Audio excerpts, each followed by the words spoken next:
Hey, this is the Let Them Theory, day 15. Yes, I've been changed again. I think I had this might have had this on last night, but I've had a dress on this morning for church. Then I had a bunny shirt on. Now I've got this back on because now I'm cold. So anyway, I've just been doing a couple of trainings today, and we did a redo of our song by Forrest Franks. It's a Christian dance. Your Way is Better. So y'all go check that out. It's good. So anyway, she has developed a tool, and it's called the ABC Loop. In the ABC Loop, you have 3 steps: apologize, then ask open-ended questions, because this is about how using the power is in our influence. That means focus on what you can control, our behavior, model change, and make it look fun and easy. So apologize, then ask open-ended questions. B, back off and observe their behavior. And C, celebrate progress while you continue to model the change. Sounds so easy, doesn't it? I know it's not that easy, but you can do it. The ground rules, okay? So it begins with a conversation that follows a proven scientific technique. This conversation is very different from any other conversations you have had about this issue in the past. You're going to follow what they tell you to do. The prep work is using the 5 why method. Before you have the conversation, you need to get very clear about what exactly is making you so annoyed and why you want them to change. This is important because before you can be honest with somebody else, you have to be honest with yourself. So first, why? Why does this person's behavior or this situation bother me so much? Again, why does that bother me? Why does that bother me? Why does that bother me? Why does that bother me? So, this is what it might look like. Why does this bother you? It bothers me because he doesn't seem to care about his health. This is talking about her friend that her husband wouldn't exercise. Why does that bother you? It's like he's ignoring everything important for an extra 15 minutes longer at the TV, ice cream. It's making him unattractive. Why does that bother you? He's the love of my life, and I think he's being selfish. I don't want him to have a heart attack when he could just get off the church couch and exercise. Why does that bother you? So then she says, I'm terrified that I'll lose him before I have to. See how that works? It's pretty obvious. 5 whys later, this issue is a lot deeper than her just being mad. Okay? So, allow yourself to be honest. When you see that it's been about you all along and your need to control, it is easier to drop the pressure and let them be. Okay? So, apologize, back off and observe, and celebrate progress. So the best way to start is to first apologize. Say, I want to apologize for judging and pressuring you. And I realize I've never asked you how you feel about your health, your grades, your job search, being single, finances. Okay, so it sets the tone for a compassionate and supportive conversation. Each action that you take in life is individual. Okay, so you could say something like, so it sounds like you're feeling okay about your health.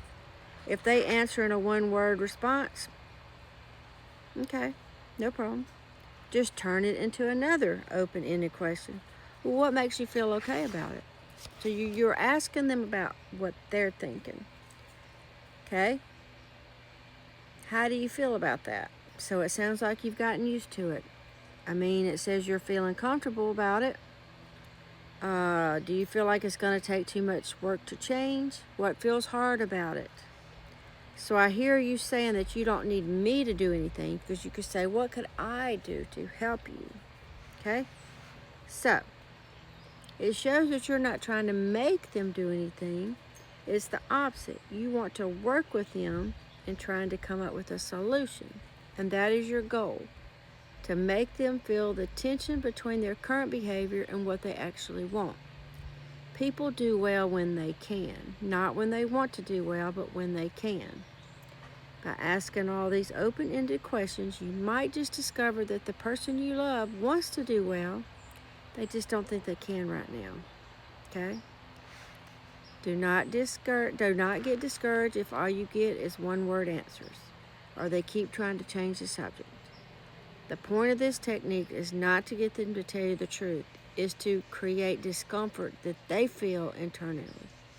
They may not express it to you. This conversation is a critical component for awakening their motivation to change. So let them talk and let me listen. Step B, back off and observe their behavior. Now that you've apologized for your behavior and asked them the open-ended questions, you have to back off and stop pressuring them. That's why you have to give them time. It takes time, okay? Space allows them to come to the idea for themselves. Time allows the tension to transform into motivation, and you keep modeling the change. Whatever you want him to do, or she, you keep modeling. Step C, celebrate progress while you continue to model change. Once you've asked those questions and you've backed off, you have to celebrate any progress you see. Whenever they make the smallest move forward, you celebrate it. And it's simple. People just want to feel good. The more her friend complimented her husband and admired her husband, the faster her husband will connect working out with compliments, desire, and the fact that his wife thinks he looks good. It makes sense, doesn't it? Of course it does. So, let's summarize how to motivate other people to change. Okay? Yes, you want people in your life to change, but pressuring them only creates resistance to it. Problem. Pressure doesn't create change, it creates resistance to it. You are acting with the best of intentions, but it is yielding the worst result. Truth. Adults only change when they feel like changing. Human beings have a hardwired survival instinct to be in control of every aspect of their life. So, they will fight back if they don't think it's their idea. Solution.